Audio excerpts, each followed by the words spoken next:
Une fois que vous avez téléchargé un éditeur de code, soit Sublime Text, soit Visual Studio Code, la première chose à faire va être de l'ouvrir. Dans mon cas, alors j'ai déjà une fenêtre ouverte, je ne vais pas tricher et réouvrir Visual Studio Code, et je vais arriver sur cette fenêtre-là qui m'ouvre mon dernier projet en date. Pour le coup, je tombe sur le projet que je souhaitais ouvrir. Là, dans votre cas, vous allez arriver sur une fenêtre qui va vous proposer d'ouvrir un fichier ou un dossier.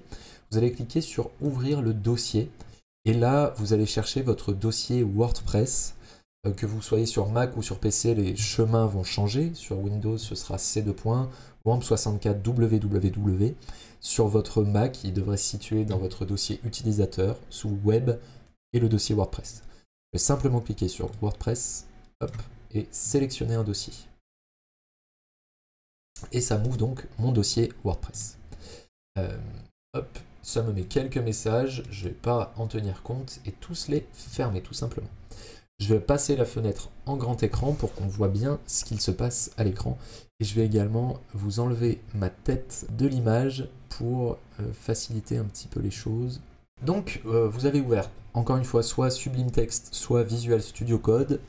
Sur Sublime Text, vous faites ouvrir et vous choisissez votre dossier WordPress. Ou ouvrir le dossier, vous choisissez le dossier WordPress et vous devriez vous retrouver dans un cas comme dans l'autre avec, sur votre gauche, une colonne avec les différents fichiers d'installation de WordPress et sur votre droite, le code que vous avez ouvert. Par exemple, si je clique sur wp-config, je vais avoir le fichier qui va s'ouvrir dans la partie de droite.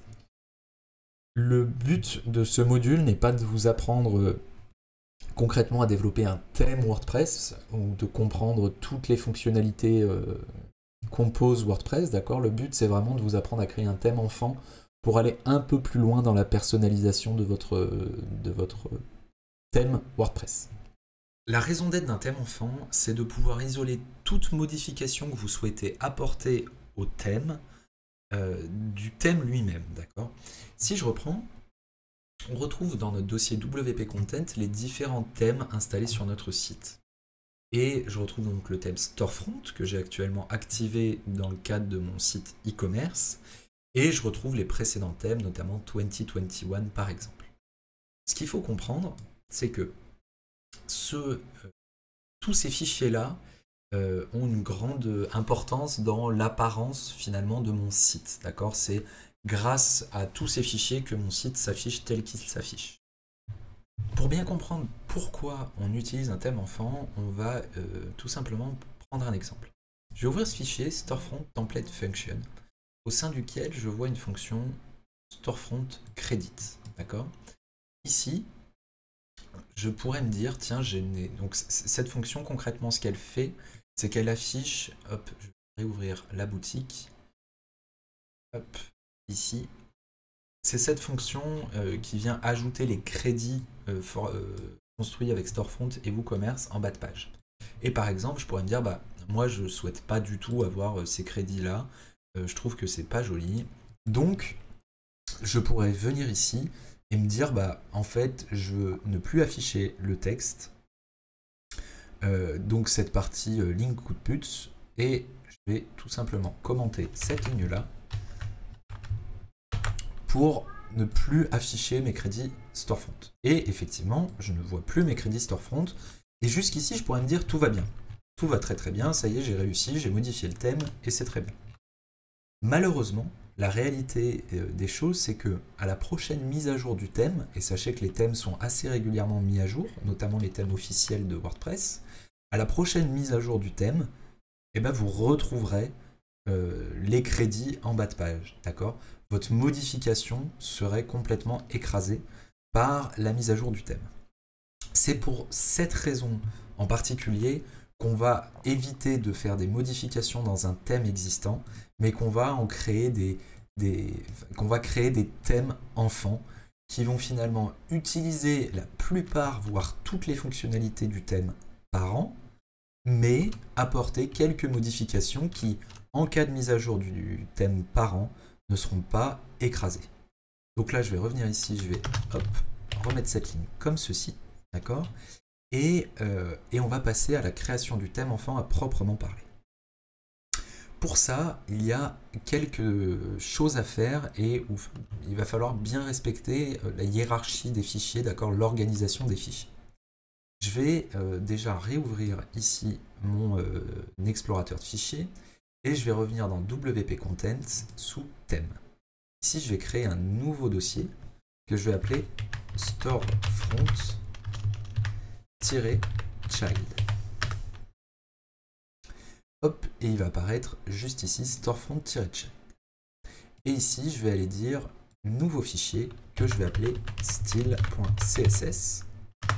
Et je vais créer un second fichier que je vais appeler function.php. Donc, pour le moment, tout ce que j'ai fait, c'est créer un fichier style dans lequel j'ai pas de contenu et un fichier function.php dans lequel je n'ai pas non plus de contenu. Votre thème enfant n'a besoin que d'un fichier style.css pour fonctionner. Le fichier function.php sert à faire d'autres choses, mais simplement avec une feuille de style, donc style.css, vous avez un thème enfant. D'accord ? On va se faire l'exemple. Je vais supprimer ce fichier function.php et on va garder que style.css. À ce stade, il y a un certain nombre d'informations à renseigner pour faire comprendre à WordPress que vous avez créé un thème enfant, en fait. Là, d'accord, si je sauvegarde ça et que je reviens sur mon administration de WordPress, hop, je rafraîchis la page, je viens dans Apparence, Thème. Pour l'instant, je ne vois pas de Storefront Child ici, d'accord, dans mes thèmes, mais je vois qu'il y a un thème endommagé, Storefront Child, qui se trouve dans mon dossier de thème. Donc, moi, je crée effectivement un thème enfant. Je vais ouvrir ce lien pour vous montrer concrètement l'entête dont on va avoir besoin.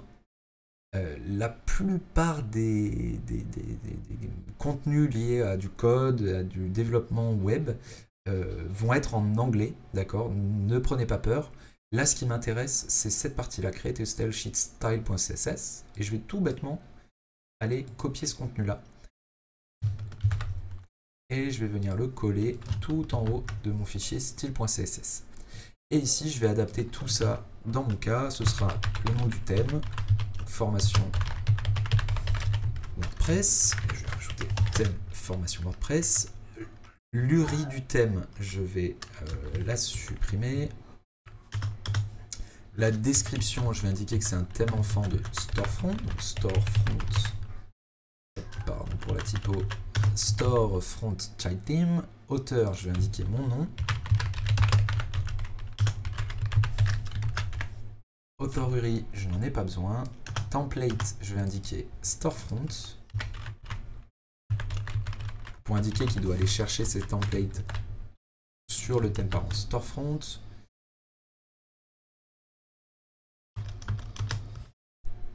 Hop, et on va rester en version 0.0.1 pour le moment.